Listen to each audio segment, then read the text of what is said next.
اعوذ باللہ من الشیطان الرجیم بسم اللہ الرحمن الرحیم السلام علیکم ورحمۃ اللہ وبرکاتہ۔ الحمدللہ رب العالمین۔ میں ایمان لے آئی، اللہ تیرا شکر ہے، میں نے کلمہ پڑھ لیا، لا الہ الا اللہ محمد رسول اللہ صلی اللہ علیہ وآلہ وسلم۔ اے میرے رب، میں تیرے فرشتوں پہ ایمان رکھتی ہوں، میں تیرے رسولوں پر ایمان رکھتی ہوں، میں تیری کتابوں پہ ایمان لے آئی، سب حق سچ ہے، اور مجھے یقین ہے کہ آخرت روز محشر آئے گا، ہم دوبارہ نئے سرے سے پیدا کیے جائیں گے۔ میرے مالک، مجھے کوئی شک نہیں تیرے کلام میں، بس میں دل سے ہر بات مان چکی، میں ایک سچی مسلمان ہوں، اور میرا مقام اب جنت الفردوس ہے۔ سبحان اللہ، سبحان اللہ۔ ذرا بات سنیے درویش جی، فرمائیے۔ مجھے تھوڑی ضرورت ہے، اگر آپ کچھ مالی مدد کر سکیں یا کچھ گھر کا سامان کھانے کے لیے مل جائے تو معاف کیجیے گا، سوری، وہ تو میں نہیں کر سکتی۔ اچھا کچھ ادھار مل جاتا، بس جتنا آپ آسانی سے کر سکیں۔ اوہو باجی جی، میں نے عرض کی کہ مجھے معاف کیجیے، کہیں اور پتہ کر لیجیے۔ پتہ نہیں کہاں کہاں سے چلے آتے ہیں، ایک میں ہی رہ گئی کیا؟ ویلے نکمے، ہاتھ پیر نہیں ہیں، جاؤ جا کر کام کرو، اور مجھے کیا پڑی ہے کہ اپنے گھر کے وافر راشن میں سے اس کو راشن دوں؟ آخر ہم نے بھی تو جمع کیا ہوا ہے۔ کرونا کے دن ہیں بھائی، خدا نخواستہ کہ مسئلہ بن گیا تو، اور میں کیوں دوں؟ اس نے کیا کیا؟ کیا اس نے کوئی محنت کی؟ ساری محنت تو ہم نے کی ہے۔ ہاں، سامان دے دیں، کچھ کھانے کو پیسے دے دیں، شکر ہے گئی یہاں سے مصیبت۔ اوہو، میں تو اپنے اللہ پاک سے باتیں کر رہی تھی، تو بس اللہ پاک جی، میں نے آپ کی ہر بات پہ ایمان پکا کر لیا، میں سچی مسلمان ہو گئی۔ اے نبی صلی اللہ علیہ وآلہ وسلم، اس سے کہہ دو تم ایمان نہیں لائے، لیکن تم کہو کہ ہم مسلمان ہو گئے ہیں، اور ابھی تک ایمان تمہارے دلوں میں داخل نہیں ہوا۔ میرے مالک، اور کیا ایمان ہوتا ہے؟ اسلام کے عقیدے کو ماننے کے لیے جن باتوں پر ایمان لانا تھا، یقین کرنا تھا، نماز پڑھنا تھی، روزہ رکھنا تھا، وہ تو میں کر رہی ہوں، اس کے سوا کیا کرنا ہے مجھے؟ یہ بدوی کہتے ہیں کہ ہم ایمان لے آئے ہیں، کہہ دو تم ایمان نہیں لائے، لیکن تم کہو کہ ہم مسلمان ہو گئے ہیں، اور ابھی تک ایمان تمہارے دلوں میں داخل نہیں ہوا، اور اگر تم اللہ اور اس کے رسول کا حکم مانو تو تمہارے اعمال میں سے کچھ بھی کم نہیں کرے گا۔ بے شک اللہ بخشنے والا نہایت رحم والا ہے۔ بے شک سچے مسلمان تو وہی ہیں جو اللہ اور اس کے رسول پر ایمان لائے، پھر انہوں نے شک نہ کیا، اور اپنے مالوں اور اپنی جانوں سے اللہ کی راہ میں کوشش کی، وہی ایمان میں سچے ہیں۔ کہہ دو کیا تم اللہ کو اپنی دینداری جتاتی ہو؟ اور اللہ جانتا ہے جو کچھ آسمانوں میں اور زمین میں ہے، اور اللہ ہر چیز کو جاننے والا ہے۔ کیوں دینداری جتا رہی ہو کہ ایمان لے آئی، اب جنت کی حقدار ہو گئی؟ آپ پر اپنے اسلام لانے کا احسان جتاتے ہیں، کہہ دو مجھ پر اپنے اسلام لانے کا احسان نہ جتلاؤ، اگر تم سچے ہو تو جانتے ہو کہ اللہ نے تم پر احسان کیا ہے کہ اس نے ایمان کی طرف تمہاری رہنمائی کی ہے۔ بے شک اللہ آسمانوں اور زمین کی سب مخفی باتیں جانتا ہے اور دیکھ رہا ہے جو تم کر رہے ہو، وہ تمہارے ظاہر کو بھی دیکھ رہا ہے، تمہارے باطن کو بھی دیکھ رہا ہے، تمہارے سلوک کو بھی دیکھ رہا ہے، تمہارے اخلاق کو بھی دیکھ رہا ہے، تمہارے ہر عمل کو دیکھ رہا ہے۔ تو کہہ دو تم ایمان نہیں لائے، لیکن تم کہو کہ ہم مسلمان ہو گئے ہیں، اور ابھی تک ایمان تمہارے دلوں میں داخل نہیں ہوا۔ تو میرے مالک میری رہنمائی فرما دیجئے کہ میرے سے کیا کوتاہی ہوئی، مجھے راہ دکھا دیجئے، کہیں میں اسی زوم میں دھوکے میں نہ رہ جاؤں۔ تو رب پاک فرماتے ہیں کہ اور ہر ایک کے لیے ایک طرف ہے جس طرف وہ منہ کرتا ہے، بس تم نیکیوں کی طرف دوڑو، تم جہاں کہیں بھی ہوگے تم سب کو اللہ سمیٹ کر لے آئے گا۔ بے شک اللہ ہر چیز پر قادر ہے۔ تو ہر ایک کی ایک منزل ہے، یا دنیا یا آخرت، اور انسان اسی طرف کوشش کر رہا ہے۔ تو تمہیں چاہیے کہ نیکیوں کی طرف دوڑو۔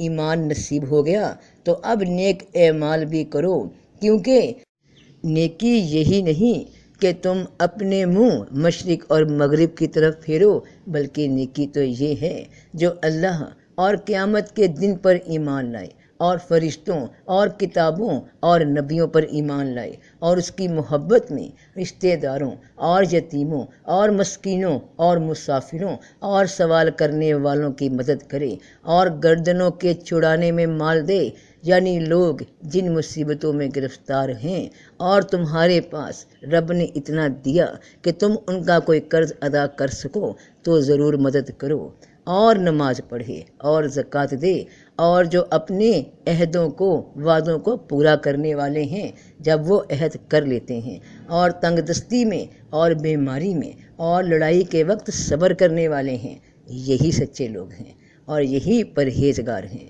بے شک جو لوگ ایمان لائے اور اچھے کام کیے تو ان کی مہمانی کے لیے جنت الفردوس ہے، نہ کہ ان کے لیے جو زبانی کلمہ پڑھ کر خود کو ایمان والا سمجھتے ہیں مگر نیک کام نہیں کرتے، جھگڑا نہیں چھوڑتے، لالچ نہیں چھوڑتے، جھوٹ نہیں چھوڑتے، مخلوق خدا کے کام نہیں آتے، لوگوں کو دھوکہ دیتے ہیں، تو پھر ایسا ایمان ان کو فائدہ نہیں دیتا۔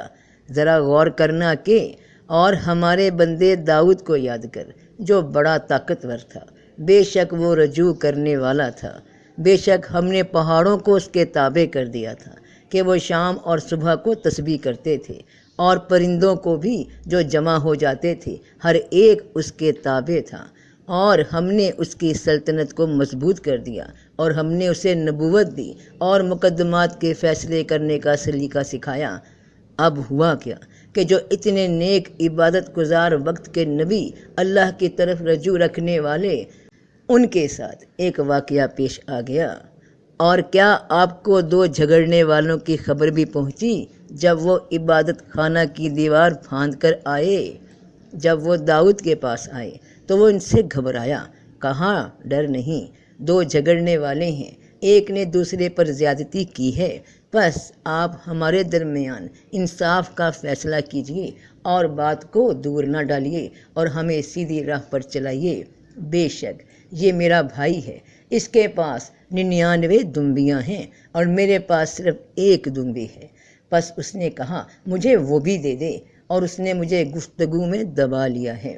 کہا البتہ اس نے تجھ پر ظلم کیا جو تیری دمبی کو بھی اپنی دمبیوں میں ملانے کا سوال کیا۔ وہ اکثر شریک ایک دوسرے پر زیادتی کیا کرتے ہیں، مگر جو ایماندار ہیں اور انہوں نے نیک کام بھی کیے اور وہ بہت ہی کم ہیں۔ اور داؤد سمجھ گیا کہ ہم نے اسے آزمایا ہے، پھر اس نے اپنے رب سے معافی مانگی اور سجدے میں گر پڑا اور توبہ کی، سبحان ربی العالی، سبحان ربی العالی، سبحان ربی العالی۔ یہ واقعہ حضرت داؤد علیہ السلام کی اپنی آزمائش کا واقعہ تھا کہ عبادت گزار بندے تھے، اللہ پہ، اللہ کے فرشتوں پہ، اللہ کی کتابوں پہ، اللہ کے ہر احکام پہ اور آخرت پہ یقین رکھنے والے تھے، اللہ کی یاد میں ہر دم رجوع رکھنے والے تھے، اور مخلوق خدا کے معاملے میں زیادتی ہونے جا رہی تھی تو رب پاک نے انہیں اس واقعے کے ذریعے یاد دہانی کروائی، سمجھایا کہ اے داؤد ہم نے تجھے زمین میں بادشاہ بنایا ہے، بس تم لوگوں میں انصاف سے فیصلہ کیا کرو اور نفس کی خواہش کی پیروی نہ کرو کہ وہ تمہیں اللہ کی راہ سے ہٹا دے گی۔ بے شک جو اللہ کی راہ سے گمراہ ہوتے ہیں ان کے لیے سخت عذاب ہے، اس لیے کہ وہ حساب کے دن کو بھول جاتے ہیں۔ تو اپنے نفس کی پیروی نہ کرنا ورنہ اللہ کی راہ سے ہٹ جاؤ گے کہ مجھ سے کسی نے مدد مانگی یا کسی کی کوئی ضرورت جو پوری کرنے کی توفیق میرے رب نے مجھے دی مال یا جان کی شکل میں، مگر میں نے منع کر دیا۔ بعض اوقات ہمسایوں کو کبھی پیاز، کبھی چینی، پتی، ماچس جیسی معمولی چیزیں مانگنے کی نوبت آ جاتی ہے تو جواب دے دیا کہ نہیں ہماری بھی ختم ہوئی پڑی ہے، گرمیوں میں برف مانگنے کے لیے جب کوئی دروازے پہ آتا ہے تو کہہ دیا جائے اوہو فریج کام نہیں کر رہی، معاف کیجیے گا۔ یہ نہیں سوچتے کہ جس طرح کی پیاس تمہیں لگتی ہے گرمی کی شدت میں، اور جس انسان کے گھر میں فریج نہیں اور رب نے تمہیں دے رکھا ہے، تو کیا اس سے بھی مدد نہیں کرتے؟ ایسی ہی چھوٹی چھوٹی مثالوں سے انسان بڑی بڑی مثالوں تک پہنچ جاتا ہے۔ تو پھر ایسا ایمان لانا جھوٹ ہے، رب کے ساتھ بھی اور اپنے ساتھ بھی، کیونکہ کیا آپ نے اس کو دیکھا جو روز جزا کو جھٹلاتا ہے؟ تو روز جزا کو جھٹلانے والوں کی نشانیاں کیا ہیں؟ جو منہ سے چاہے جتنا بھی ایمان کا دعویٰ کریں، کلمہ پڑھیں، لیکن رب پاک نے ان کی نشانیاں بتا دیں کہ جو لوگ روز جزا پہ، آخرت پہ ایمان نہیں رکھتے، یقین نہیں رکھتے، کہ پس وہ وہی ہے جو یتیم کو دھکے دیتا ہے اور مسکین کو کھانا کھلانے کی ترغیب نہیں دیتا، پس ان نمازیوں کے لیے ہلاکت ہے جو نمازیں بھی پڑھی جا رہی ہیں، روزے رکھی جا رہی ہیں، اور جو اپنی نمازوں سے ہی غافل ہیں، نماز کا مطلب ہی نہیں جانتے کہ رب کے نظام پہ چلنا، اس کی رضا پہ چلنا ہی سچی عبادت ہے۔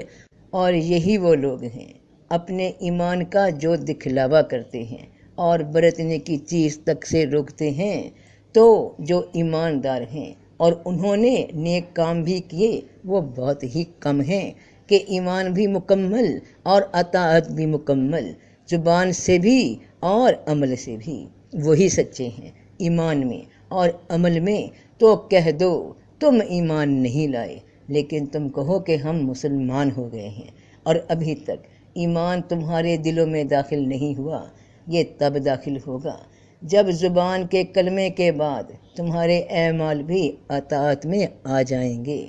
تو سب کا بھلا، سب کی خیر، جیتے رہو بہن بھائیوں، بیٹے بیٹیوں، فی امان اللہ۔